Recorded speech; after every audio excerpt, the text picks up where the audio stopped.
Well, welcome back to Movie Community College. I am the professor, and we're going to be up for a little video. It's 11 minutes long. It's called "India: The Future Superpowers Reclaiming" by Carolina Goswami. So let's go ahead and take a look at this, and I'll give you my thoughts and my reactions.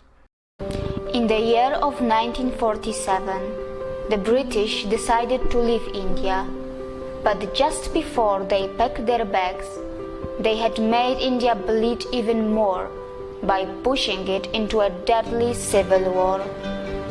Who would have thought at that time that just in a few decades, Indian companies would be buying and taking over the top British brands like Jaguar, Range Rover, or the famous tea brand that we know as Tetley? Who would have imagined that an Indian brand Tata would buy a steel company, Coros, and provide jobs to the British in their own land, but without making it a colony?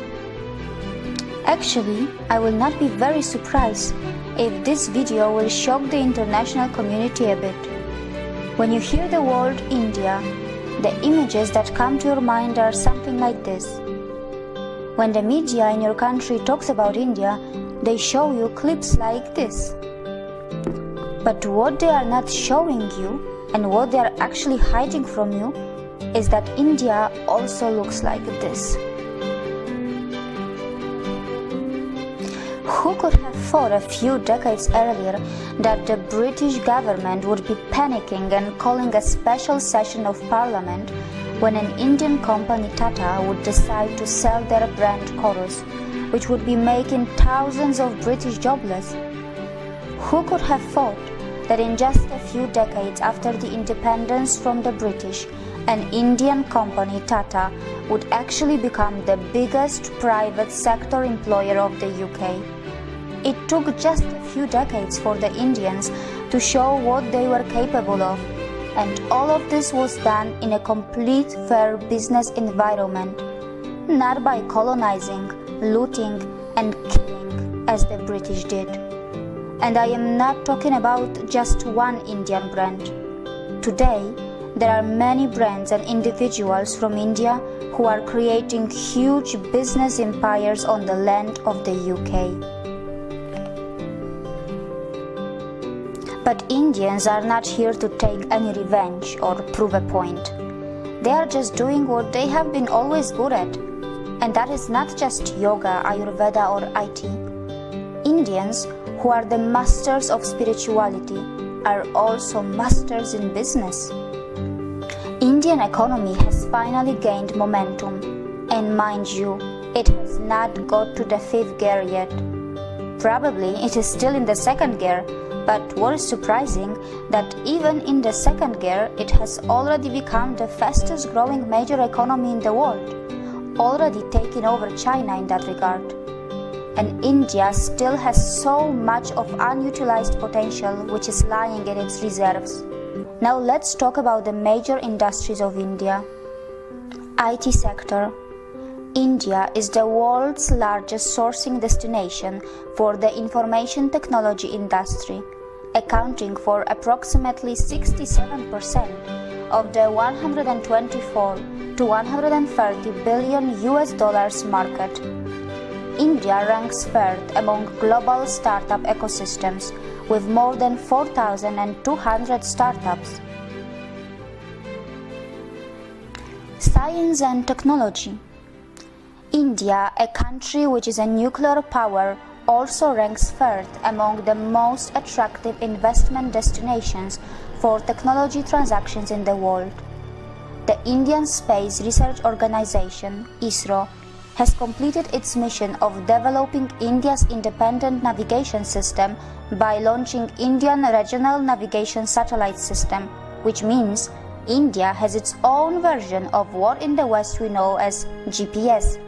India is constantly helping other countries like Singapore, Germany, UK, and many more to launch their satellites as well. It has successfully undertaken space mission to Moon and even Mars.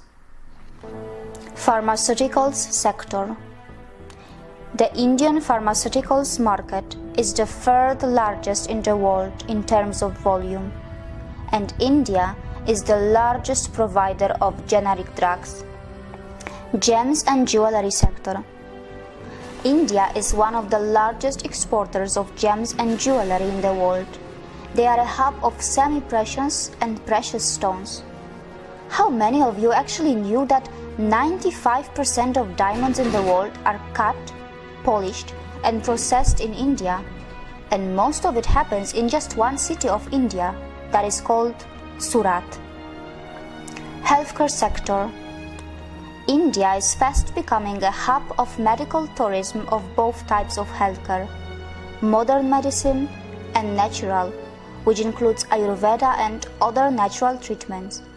It has the advantage of the new state-of-the-art hospitals and well-trained and high-skilled professionals, which is supplemented by its low cost. The cost of surgery in India is about 1/10 of what in the US or Western Europe. India is a top destination for you, whether it's about natural treatments, a heart surgery, a cosmetic surgery, or a dental treatment, which your country's natural insurance may not be covering. Real estate sector. India is building future cities of the world with a massive plan of building 100 smart cities. To give you an example, over 5 million homes are under construction just in the national capital region of India. A majority of people in India still live in villages, and India is preparing itself for the biggest migration of its people from villages to the cities, at a scale which the mankind has probably never seen before. Infrastructure sector. India is growing its infrastructure at an unbelievable speed. Did you know that its capital already has around 250 kilometers of modern metro rail? And it's going to add a few hundreds more, which is going to make it the biggest in the world, close to Shanghai. Almost all its major cities are seeing the rapid development of metro, and the construction of bullet trains connecting the major cities are underway too. Not just that, India is developing infrastructure in the other parts of the world and growing its influence by making ports and developing other mega infrastructure outside India too. Automobile sector. Apart from all the international companies which are lining up to make the most of India's automobile market, which is literally exploding, India's own brands are not far behind. From the premium brands of Jaguar and Range Rover to the cheapest car Tata Nano, India has it all. You will be surprised to know that India has a long list of its own automobile brands like Mahindra, Hero, TVS, Ashok Leyland, Mahindra, I had no idea that Bajaj, was Force Indian. Motors, Eicher, just to name a few. Hero is the Big world's tractors in largest America. manufacturers of two-wheelers. Mahindra are another big name who were very close to the acquisition of Alfa Romeo a while ago. Agriculture sector.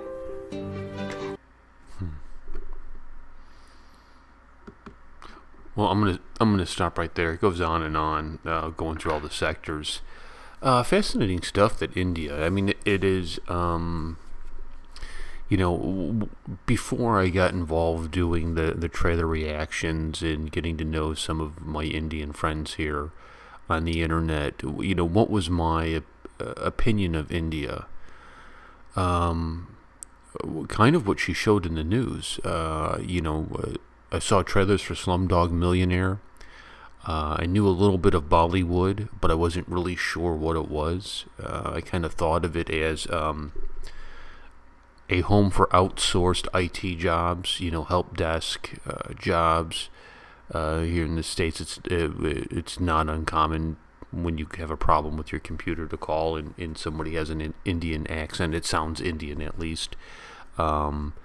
There's just a very small segment of reality that it's shown in America. We hear about the rapes periodically, and that's about it. I mean, it's nothing that is lifted up in a major positive light, and that's probably because positive news doesn't sell. That's probably because of our alliance with Pakistan. But India is a surprise. India is something that you look at India, you look at some of these videos that go on with the military. The same with some of the Russian videos too. And I remember when America was the superpower, and how much we have fallen. How much we used to be something great. Not just the world's police department going into places, but you look at Detroit, Michigan looks like something straight out of Escape from New York. Some post-apocalyptic dystopia. I used to work with guys who would transfer to Detroit because for $20,000, which isn't a lot American-wise for a house, you could buy like a whole city block. Because nobody's living there. Just empty homes, and they would just go there and do that and do whatever they were doing. I don't know. And it's crazy. And Detroit used to be one of the richest richest cities in the world, and that's not even the case now. And now it's just a laughing stock. It's a punchline in the joke. So good for India taking advantage of their opportunities and capitalizing on it. It looks like a captivating city. I'm already captivated by the culture. I enjoy the films. I think if a younger professor could go and face the world again, I would probably go to India. Just all the opportunities that you see going on there, all the expansion, and just a world of wonder, if you will. So, very good on that video. Thank you for recommending that. I really appreciate it. That's about all the time I have today. I will catch you guys later. Peace.